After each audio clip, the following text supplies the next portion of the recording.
안녕하세요. Riding on the Korean wave. Welcome to the 100th edition of The Culture Wave. I'm Kwon-Soa in Seoul.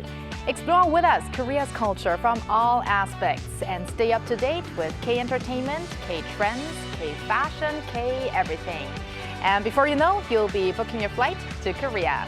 As it is Wednesday, we are joined by our co-host Walter Lee. Hello, Walter, and happy Baekil. Wow, happy Baekil. I can't believe it. I've been here from day one. Hello, everyone. Happy Baekil. Happy 100th day. I'm Walter Lee from The Culture Wave, and I have nothing but 100% great entertainment news, so stay tuned for that. Walter, thank you very much for that wave and also for being such a great and fun co-host since the launch of our program. And don't forget Bella as well. Of course, Bella. Shout out to Bella as well. And we are also joined by another fun person to be with, our Arirang News Features reporter, Park Gonu. Welcome, Gonu. Hello, Gonu. Hi, everyone, and happy 100th day for the Culture Wave. Oh. And a big hello to our viewers as well. I'm Park Gonu, News Features reporter at Arirang News, and I've got some exciting news to share today as well, so stick around. All right, we're gonna stick around. And 건우가 빠지면 랩이 아니지. Last time you talked about K-hip-hop. You introduced us to a K-hip-hop group. Now this time you're going to delve deeper into the K-pop scene. So what do you have for us today? Yes, so I have something today as well that we can't 빠지지 with. So today I had the amazing opportunity to talk with a virtual idol group, the members of them, and I also got to see how fans are actually following these virtual idols. But before I tell you more, why don't we follow me into the virtual world? 5 K-pop band members who claim to come from outer space. They make up Plave, the first virtual idol group to sell over 1 million albums. As their fan base continues to expand, a special cafe has even been created, offering an exclusive space for fans to enjoy related content. Fans from all over the world gather here daily, proving the popularity of these virtual idols. I think it was just really refreshing. I didn't really listen to K-pop that much before. I was also interested in the technology behind it. Artists like Plave, who use motion capture technology from sensors attached to real artists behind the avatars, tend to be more popular than those created purely with advanced technology without an actual person. As a result, more motion captured idols are being created and finding ways to reach a broader audience. Virtual idol groups aren't just performing, but they're connecting with their fans just like any other real-life idols. Let me show you how they share their love. Can you all share your signature poses? Virtual idols also have advantages on the production side, especially as they save time and money.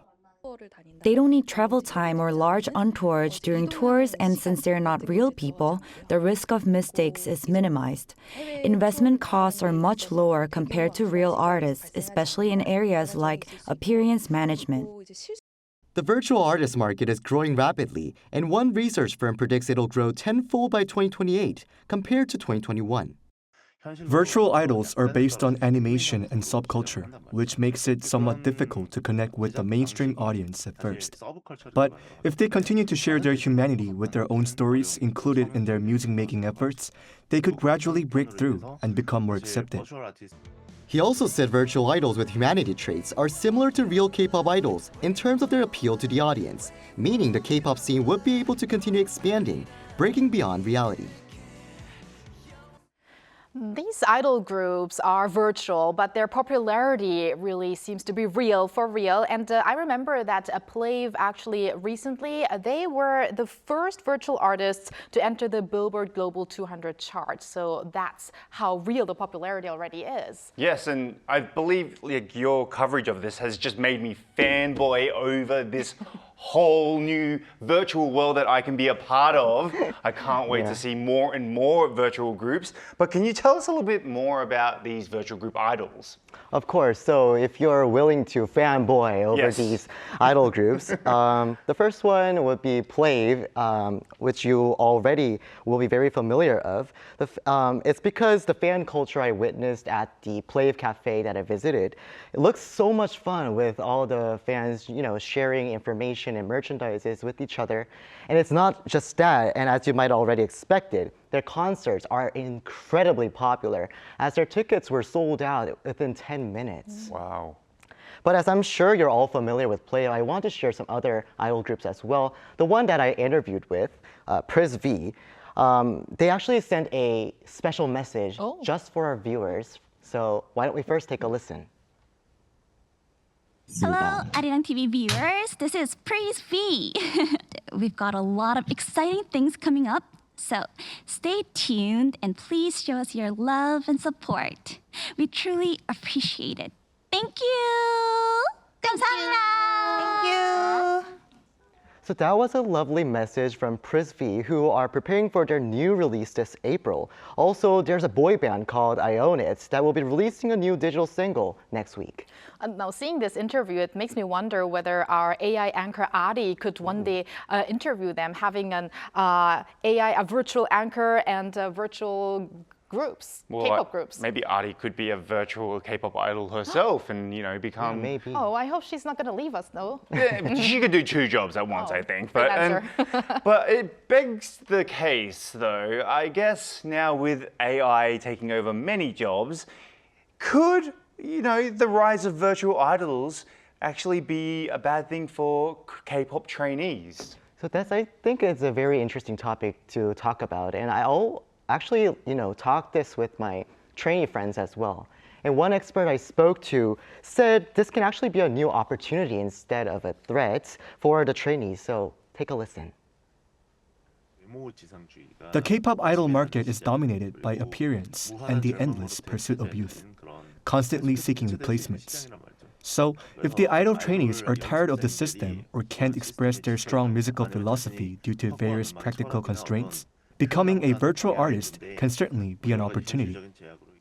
He also said that the fusion of technology and humans will continue in the future, and he hopes that whether as a virtual artist or a human artist, it's crucial to establish one's own music philosophy and style to succeed in the industry. Well, let's hope for a healthy coexistence between virtual K-pop artists and real human K-pop artists. Well, thank you, Konu, for that, and see you next time. Thank you, Konu. All right, thank you.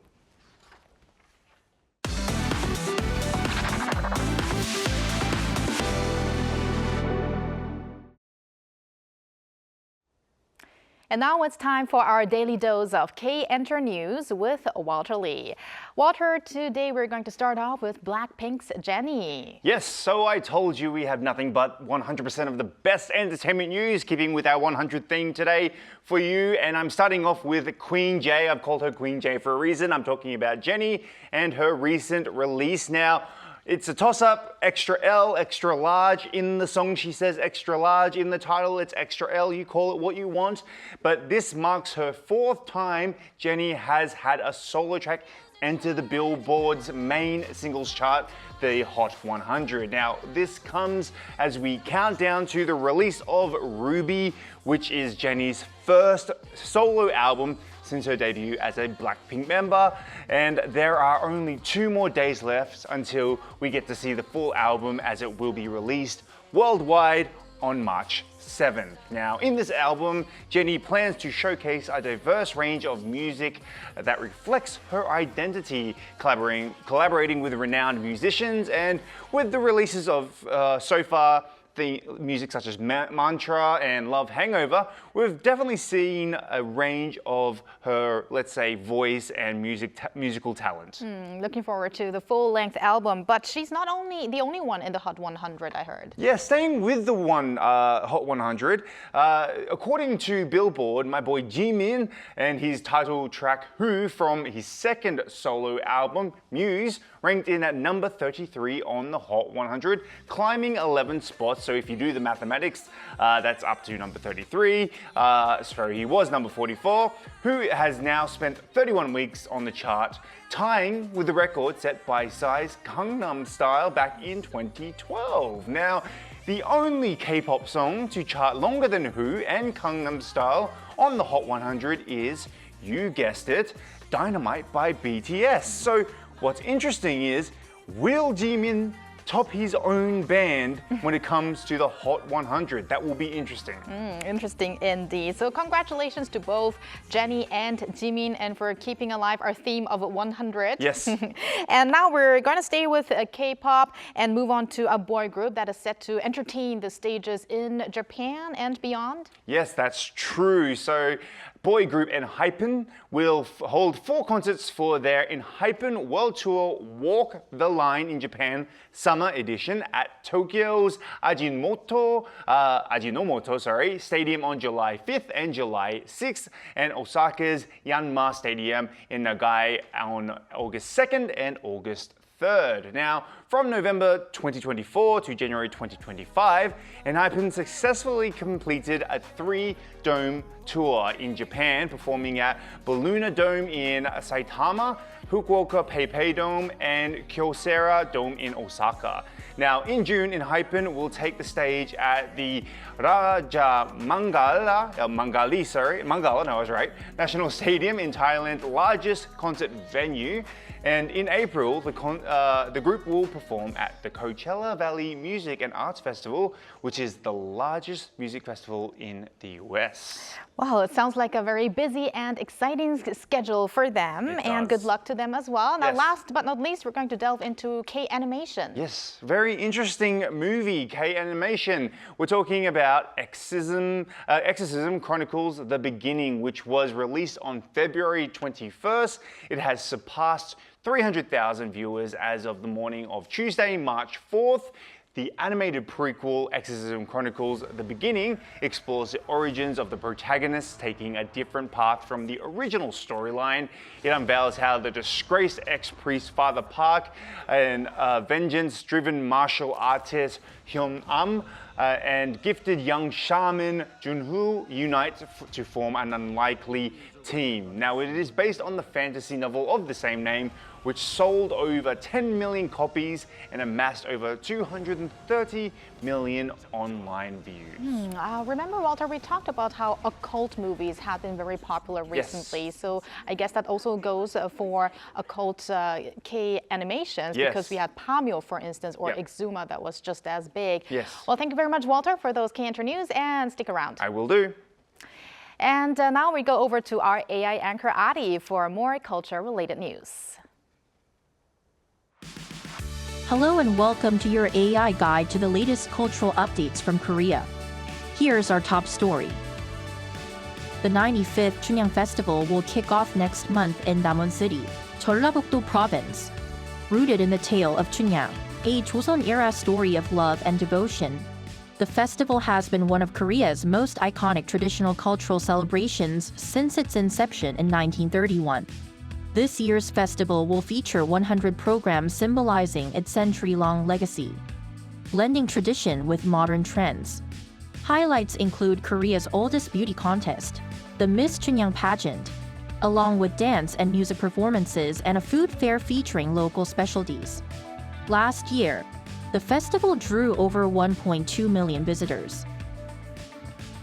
The National Theatre of Korea in Seoul will host a special concert next Friday to celebrate the 90th anniversary of Pavarotti's birth and the Korea-Italy Year of Cultural Exchange. The late Pavarotti was one of Italy's most celebrated opera singers of all time. The event will feature performances by renowned young opera singers from around the world, accompanied by Maestro Paolo Andreoli, who served as Pavarotti's accompanist until his passing. Since last year, Korea and Italy have been actively engaging in cultural exchanges as part of the 2024-2025 year of mutual cultural exchange. A large-scale underground bunker in Cheonju, Jeollabuk-do Province, originally built for emergencies like war, has been transformed into a vibrant media art space. The bunker, which had been abandoned for nearly 20 years, is now emerging as a popular experiential tourist attraction under the name Wansan Bunker The Space. Stretching over 280 meters, the space connects 10 media art rooms, including the signature The Dimension Gate, made of LED lights and mirrored. Jeonju City says the bunker attracted over 31,000 visitors in the past month. That's all from me. Stay tuned to the Culture Wave.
Once a week, we connect live to a correspondent overseas who fills us in on K-culture issues in their country.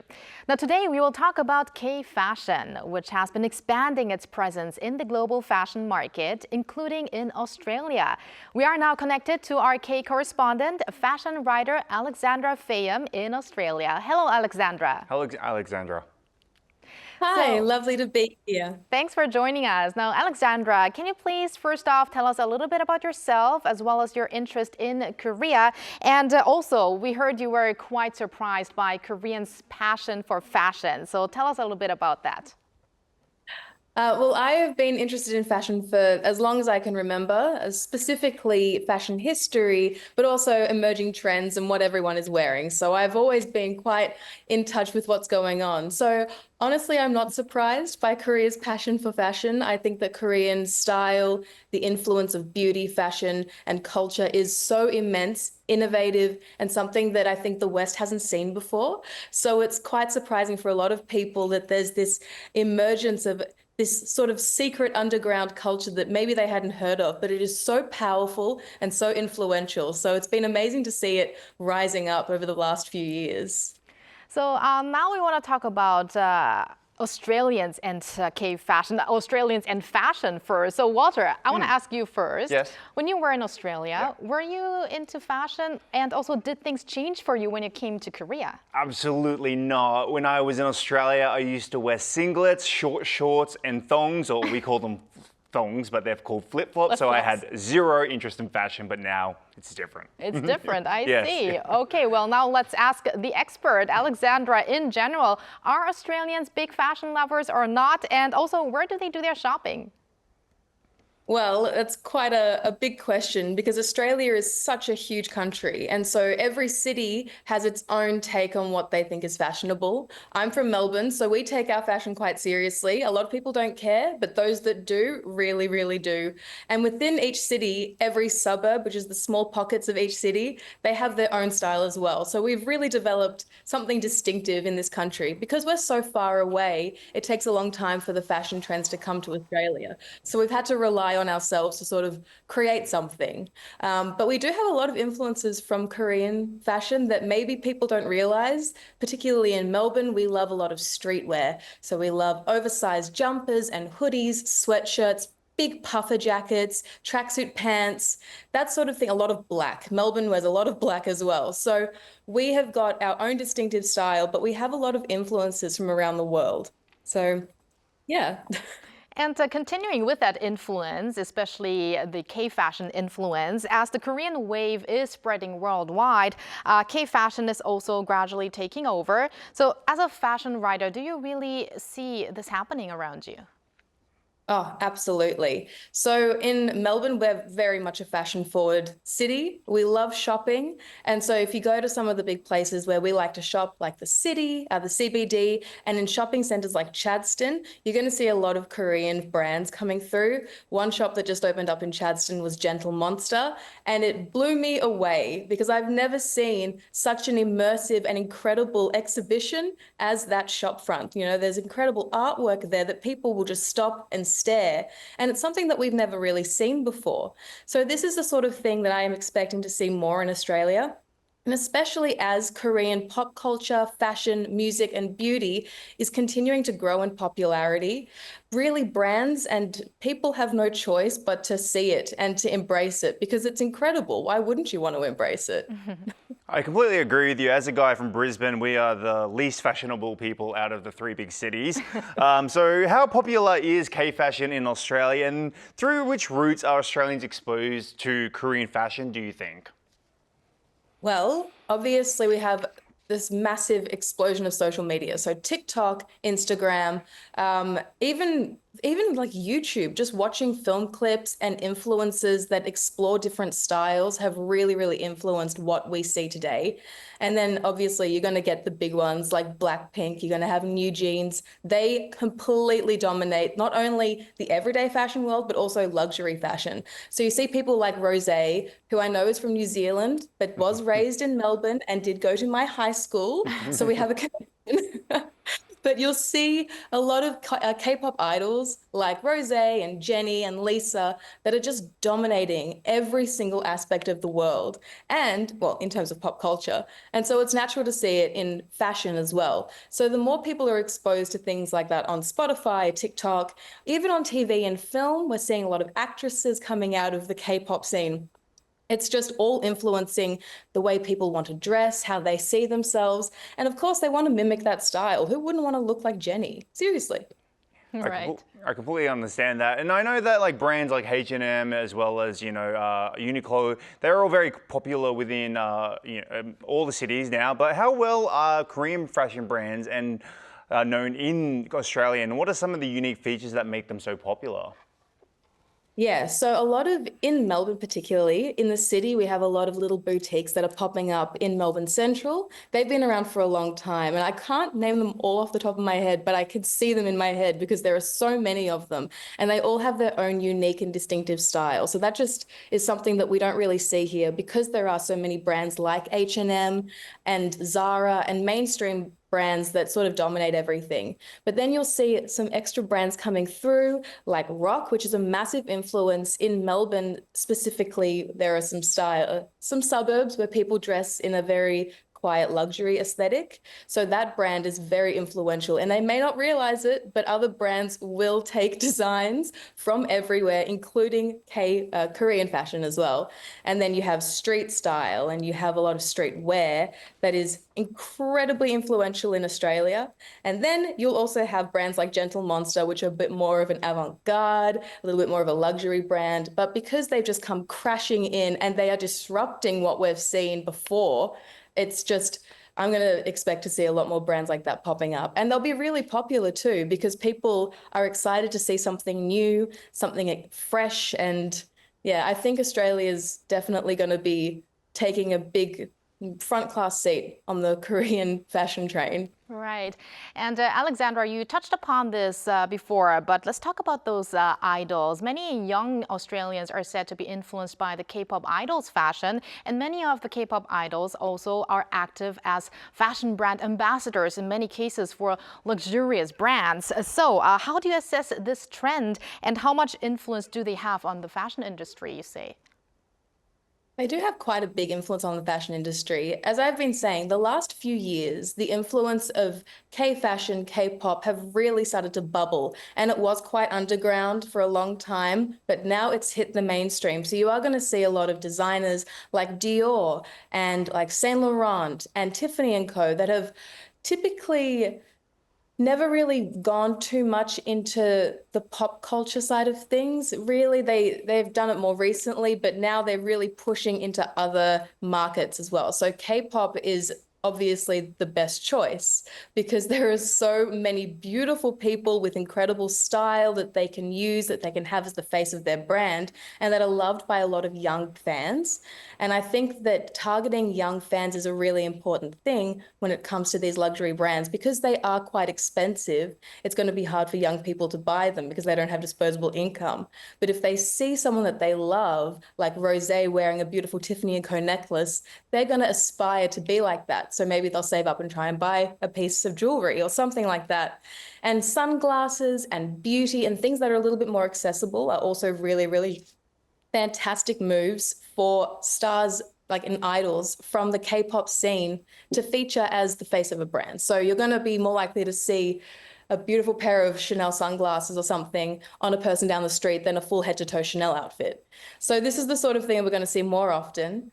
And another thing that I'd like to say is that everyday styles, just walking down the street, it doesn't have to be luxury. So I spoke about New Jeans before, but an idol like Minji, with the way she dresses with her little crop shirts and big jackets, big pants, you see that everywhere in Melbourne and in Australia as well. It is so massive that you don't even realize it because it's become quite mainstream. And obviously there are influences everywhere. But it's quite phenomenal to see, especially the young people really just embracing this trend. And very briefly, Alexandra, do you think Seoul or Korea could become a next fashion mecca, just like London, Tokyo, or New York or Paris? Absolutely. I don't see why not. I mean, we're seeing so much potential and incredible talent coming out of Korea. I don't know why people wouldn't just say, all right, let's stop over and see what they've got. Because it's just obviously there is so much innovation and exciting things that we haven't seen before. And it's coming to a point where sometimes fashion is very cyclical. So you do see the same things over and over again over a period of time. So when something new comes in that's exciting and fresh, it is natural for people to want to gravitate towards it. So I think that if it doesn't become one of the big four or maybe part of the big five in the next 10 years, I think that there's a big opportunity that's been missed. So I guarantee it will be. Let's see what the future holds for K-fashion. Thank you very much, Alexandra, for your fashionable insights today. Thank you, Alexandra. Thank you for having me. And thank you, Walter. We'll see you back next week. We'll see you next week. Thank you for spending the past half an hour and the past 100 episodes with us on the Culture Wave, and hope you join us for many, many more episodes, including tomorrow on Thursday at 2 p.m. Korea time and maybe one day here in Korea.